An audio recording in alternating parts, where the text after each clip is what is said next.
11 de outubro de 2025. Paramédicos correram para uma casa em Los Angeles pouco depois das 8 da manhã. Lá dentro, uma das atrizes mais queridas de Hollywood lutava pela vida. Dias antes, amigos a tinham visto na festa de aniversário de Jack Nicholson, rindo vibrante completamente ela mesma. Agora, uma pneumonia bacteriana está comprometendo seus pulmões. Em poucas horas, Diane Keaton se foi. Ela tinha 79 anos. Possuía 4 indicações ao Oscar. Namorou 3 dos homens mais famosos da história de Hollywood e se afastou de todos eles, optando por construir uma vida que pertencesse inteiramente a ela. Mas esta história não se resume apenas à sua morte. Trata-se de uma mulher que passou 5 décadas quebrando todas as regras que Hollywood tentou lhe impor. Ela nunca se casou, apesar de ter tido romances com Woody Allen, Al Pacino e Warren Beatty. Ela se tornou mãe aos 50 e poucos anos, quando a maioria das atrizes disputava papéis de avó. Transformou roupas masculinas em alta costura e tornou personagens neuróticos adoráveis. Ganhou um Oscar interpretando uma versão de si mesma e provou que envelhecer não significa desaparecer. De uma jovem que abandonou a faculdade para perseguir sonhos impossíveis, a uma lenda cujo capítulo final chegou cedo demais, esta é a vida, o legado e o fim comovente de Diane Keaton. Diane Hall nasceu em 5 de janeiro de 1946 em Los Angeles, Califórnia. Seu pai, Jack, trabalhava no ramo imobiliário e de engenharia civil. Sua mãe, Dorothy, era dona de casa e fotógrafa amadora, tendo inclusive vencido um concurso de beleza para donas de casa em Los Angeles. Esse concurso plantaria uma semente. A jovem Diane observou a mãe naquele palco e sentiu algo despertar dentro de si. O aspecto teatral de tudo aquilo, as luzes, a atenção, a transformação, ela queria sentir aquilo para si mesma. Os Halls não eram uma família de Hollywood. Eles viviam vidas comuns em bairros comuns. Jack tinha ascendência irlandesa por parte de mãe. Dorothy criou os filhos na fé metodista. Ao todo, eram 4 filhos, sendo Diane a mais velha. Ela cresceu em um lar onde a criatividade era incentivada, mas o estrelato nunca foi esperado. O hobby de fotografia de sua mãe enchia a casa de imagens, ensinando a jovem Diane a ver o mundo através de enquadramentos e composições.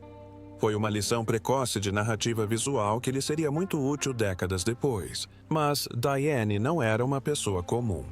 Quando chegou ao ensino médio em Santa Ana, Califórnia, ela já havia se envolvido de corpo e alma em todos os clubes de canto e teatro que conseguia encontrar. Ela estrelou como Blanche Dubois em uma produção escolar de um bonde chamado Desejo. Era um papel exigente para qualquer atriz, quanto mais para uma adolescente.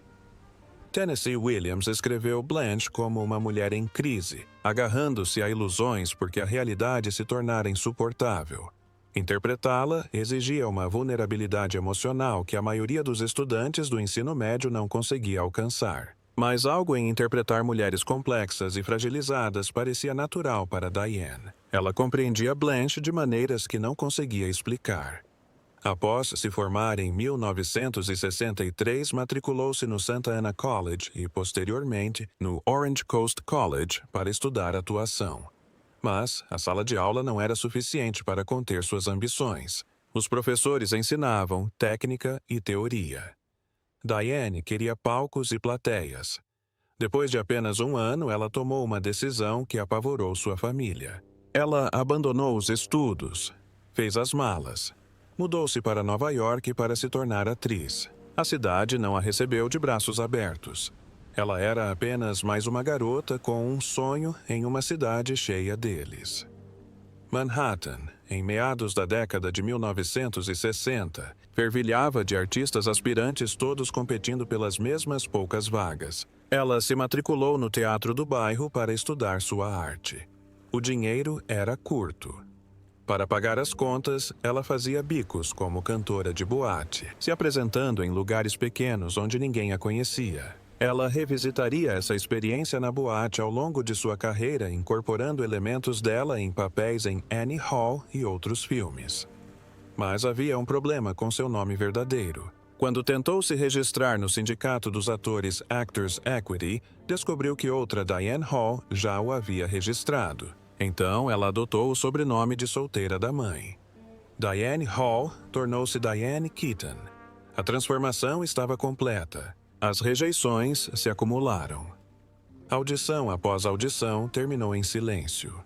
Ela era excêntrica demais, nervosa demais, diferente demais. A indústria queria perfeição refinada.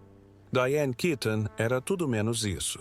Os diretores de elenco viam sua timidez como uma desvantagem. Eles ainda não entendiam que sua energia nervosa se tornaria seu maior trunfo. Mesmo assim, ela continuou aparecendo. Continuou fazendo testes.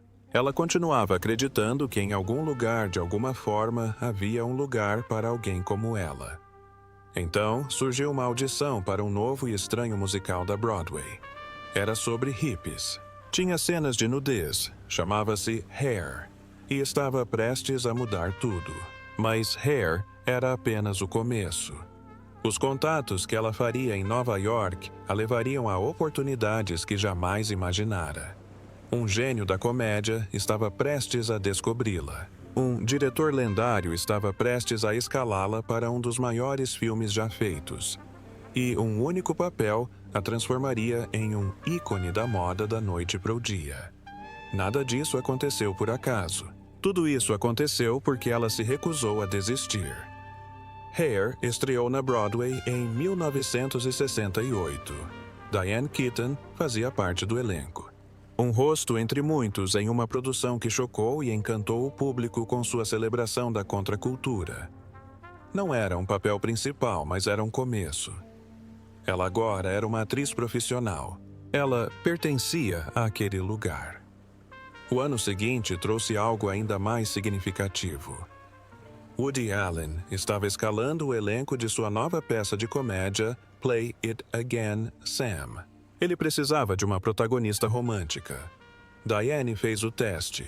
Ela conseguiu o papel. A química entre eles foi imediata e eletrizante. Os críticos notaram. Ela recebeu uma indicação ao Tony por sua atuação. Mais importante ainda, ela havia encontrado um parceiro criativo que a entendia como ninguém mais. A colaboração profissional deles se estenderia por 8 filmes. O relacionamento pessoal se tornaria um dos romances mais comentados de Hollywood. Mas antes de Woody Allen transformá-la em uma estrela, Francis Ford Coppola a transformaria em uma lenda.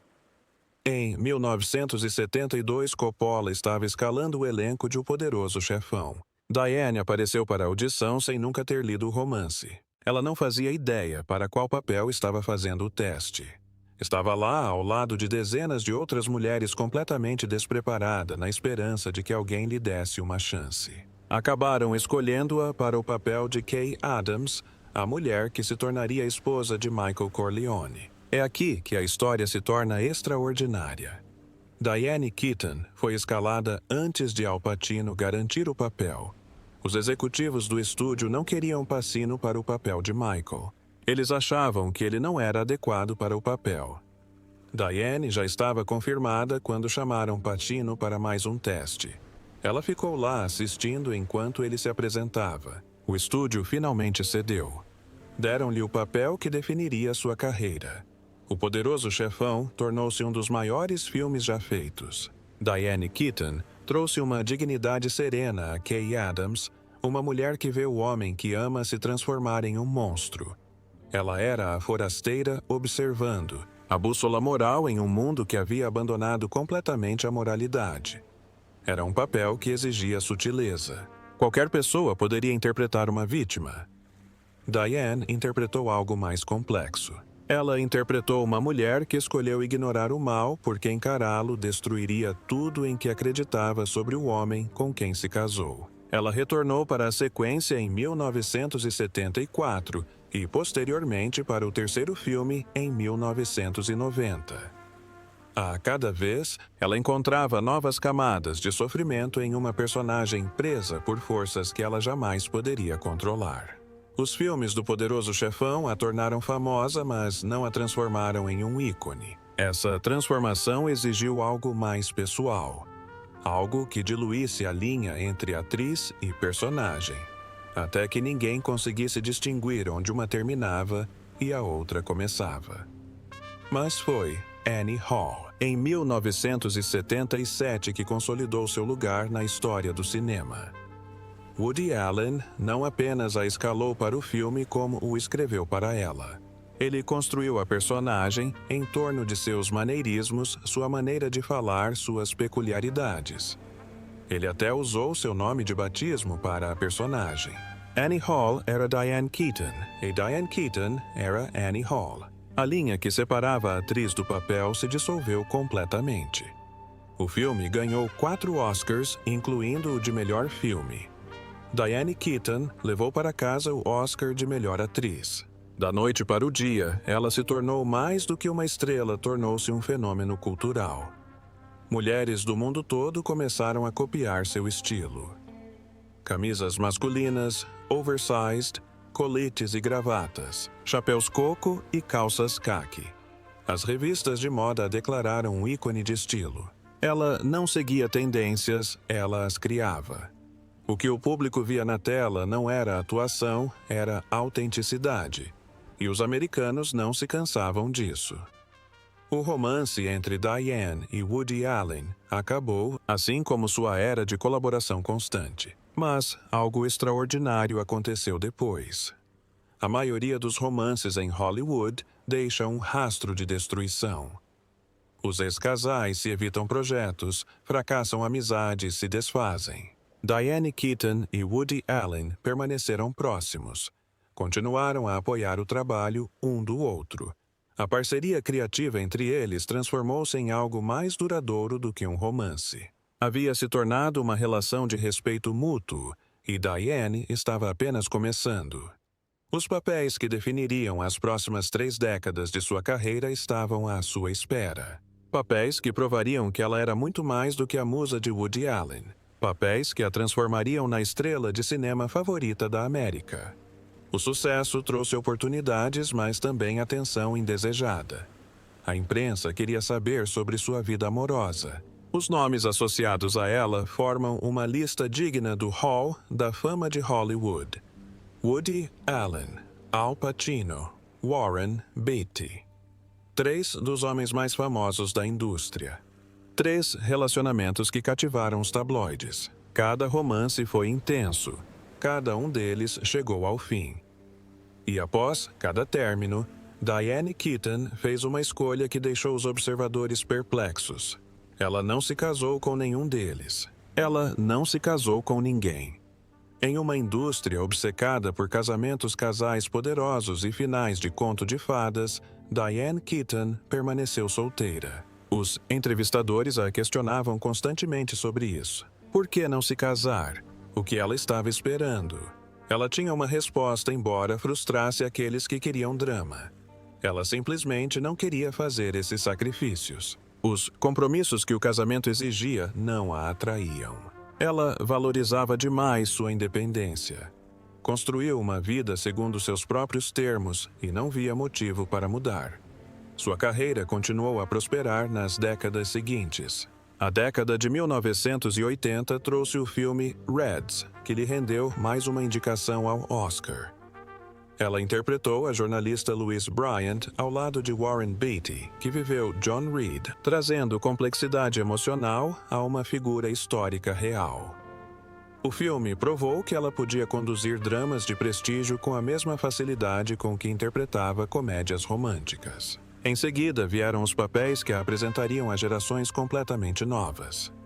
Em 1991, no filme O Pai da Noiva, ela contracenou com Steve Martin interpretando os pais de uma noiva. O filme foi um enorme sucesso. A sequência veio 4 anos depois.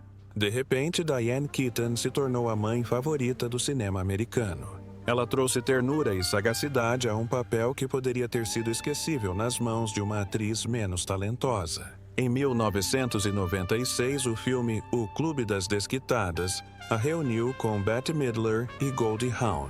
As 3 atrizes interpretaram mulheres que se vingavam dos maridos que as haviam abandonado. O filme tornou-se um marco cultural, provando que o público queria ver mulheres de certa idade assumindo o controle de suas próprias histórias. Em 2003, em Alguém Tem que Ceder, ela contracenou com Jack Nicholson em uma comédia romântica que desafiou a obsessão de Hollywood pela juventude. Por esse papel, ela recebeu sua quarta indicação ao Oscar. Ela tinha 57 anos. A maioria das atrizes da sua idade recebia propostas para papéis de avó. Diane Keaton ainda interpretava a protagonista romântica, mas talvez sua escolha mais radical não tivesse nada a ver com cinema. Em 1996, aos 50 anos, Diane Keaton adotou uma filha chamada Dexter. 5 anos depois, aos 55 anos, ela adotou um filho chamado Duke. Tornou-se mãe à sua maneira sem marido, sem pedir desculpas. A maternidade a transformou de maneiras que ela não esperava. Ela explicou certa vez que antes de ter filhos suas preocupações eram egoístas. Agora, ela se preocupava constantemente com ele secretamente como todos os pais fazem. O American Film Institute a homenageou com um prêmio pelo conjunto da obra em 2017. Woody Allen apresentou o prêmio décadas depois do fim do romance entre eles, mas a amizade perdurou. Na cerimônia, em vez de discursar, ela cantou. A canção era uma que ela havia interpretado em Annie Hall 40 anos antes. Era Diane Keaton, em sua essência inesperada, autêntica, completamente ela mesma. Ela havia provado algo que Hollywood ainda luta para aceitar: uma mulher não precisa de um marido para ser completa. Uma mulher não precisa seguir o caminho tradicional para encontrar a felicidade. Diane Keaton construiu uma vida extraordinária, repleta de filhos amigos, realização criativa e propósito.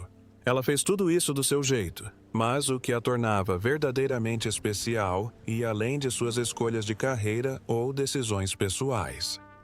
Era algo em seu caráter que os colegas notaram desde o início, algo que a diferenciava de todas as outras estrelas da indústria. O que separava Diane Keaton das demais estrelas era algo difícil de definir. Ao longo dos anos, seus colegas de elenco tentaram capturar isso em entrevistas. Ela era generosa no set, mais interessada em fazer os outros brilharem do que em monopolizar os holofotes. Chegava preparada, mas permanecia aberta à improvisação. Ela trouxe ideias criativas e elevou o nível de todas as cenas em que participou. Não havia competitividade nela, nenhum ego hollywoodiano. A indústria está repleta de artistas que demonstram simpatia diante das câmeras, mas revelam frieza a portas fechadas. Diane Keaton era o oposto. O que o público via era exatamente quem ela era. Essa autenticidade ia além de sua atuação. Ela se apaixonou pela preservação arquitetônica, lutando para salvar edifícios históricos da demolição.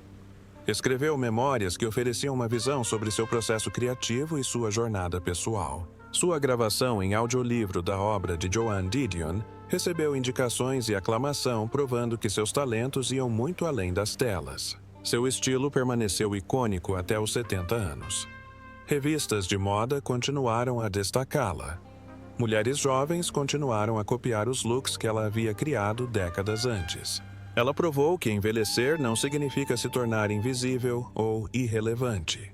Significa evoluir, adaptar-se e continuar a definir sua própria estética, independentemente das tendências ao seu redor. Nos últimos anos, ela não demonstrou nenhum sinal de desaceleração. Em 2018, o Clube do Livro a reuniu com Jane Fonda Candice Bergen e Mary Steenburgen.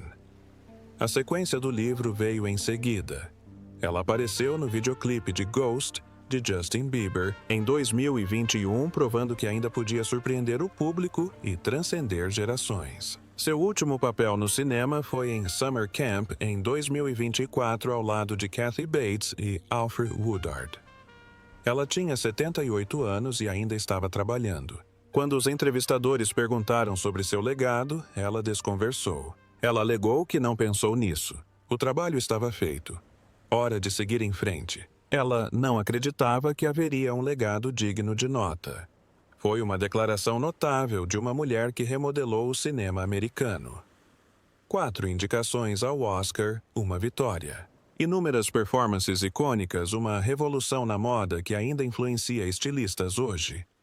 E ela realmente acreditava que nada disso seria lembrado. Ela estava enganada, profundamente enganada. Mas essa humildade era parte do que a tornava tão querida. Ela nunca se comportou como uma estrela. Nunca exigiu tratamento especial. Ela compareceu, fez um trabalho brilhante e voltou para casa sem o drama que consome tantos de seus colegas. A primavera e o verão de 2025 transcorreram como qualquer outro período de sua vida. Ela participou de eventos. Ela encontrou os amigos. Manteve-se conectada com o mundo ao seu redor. Aos 79 anos, ainda tinha energia. Ainda tinha curiosidade. Ainda tinha aquela chama que a definiu por mais de 5 décadas. Ninguém imaginava que aquela seria sua última temporada. O início de outubro de 2025 parecia um mês como qualquer outro.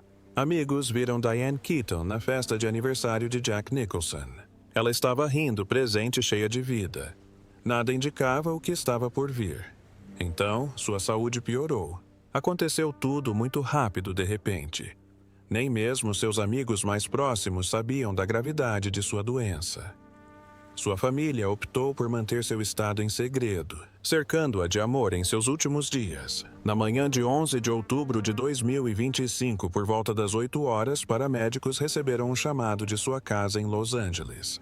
Eles a transportaram para o St. John's Health Center, em Santa Mônica. Ela faleceu naquele mesmo dia. A causa foi pneumonia bacteriana. Ela tinha 79 anos.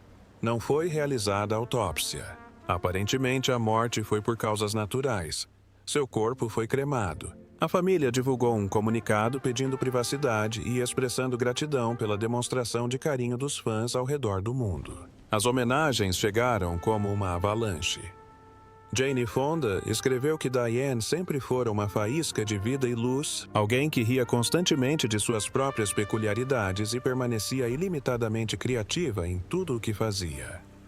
Bette Midler a chamou de hilária e completamente original, alguém sem nenhuma da competitividade esperada de uma estrela tão grandiosa. O que o público viu, enfatizou Midler, foi exatamente quem Diane realmente era. Sua família pediu que qualquer pessoa que desejasse homenageá-la considerasse fazer uma doação para um banco de alimentos ou abrigo de animais local. Ela amava seus animais. Ela havia sido firme em seu apoio à comunidade de moradores de rua. Essas eram as causas que importavam para ela. A rede de cinemas, AMC, anunciou que relançaria os filmes Annie Hall e Alguém Tem que Ceder em exibições especiais de uma semana. Foi uma homenagem apropriada. Aqueles filmes capturaram tudo o que a tornava especial: o humor, o carinho, a recusa em ser qualquer coisa além de si mesma.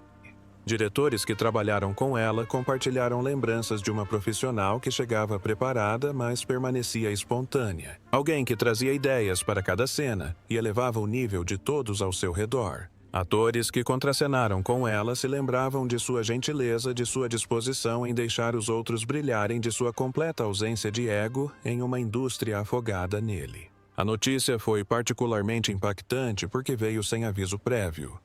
Não houve nenhum sinal público de doença, nenhum declínio que os fãs pudessem prever. Num instante, ela estava numa festa de aniversário rindo com velhos amigos. No instante seguinte, ela se foi. A repentina perda tornou-a mais dolorosa, mais cruel, mais injusta. Ela deixa os filhos Dexter e Duke. Eles cresceram com uma mãe que lhes mostrou que o sucesso não exige seguir o roteiro de outra pessoa, que independência não é solidão, que autenticidade é o maior presente que se pode oferecer ao mundo. Diane Keaton, certa vez, rejeitou a ideia de legado. Ela pensou que as pessoas iriam esquecer. Ela não poderia estar mais enganada. Seus filmes permanecem. Sua influência na moda perdura. Seu exemplo inspira. Ela mostrou às mulheres de todo o mundo que era possível ter sucesso sem se conformar, que era possível ser mãe sem um marido, que era possível envelhecer sem desaparecer, que era possível ser excêntrica, nervosa e diferente, e ainda assim se tornar uma lenda. O mundo perdeu algo insubstituível em 11 de outubro de 2025. A mulher que tornou o neurótico adorável. A mulher que transformou roupas masculinas em alta costura. A mulher que viveu inteiramente do seu jeito até o fim. Adeus, Diane Keaton.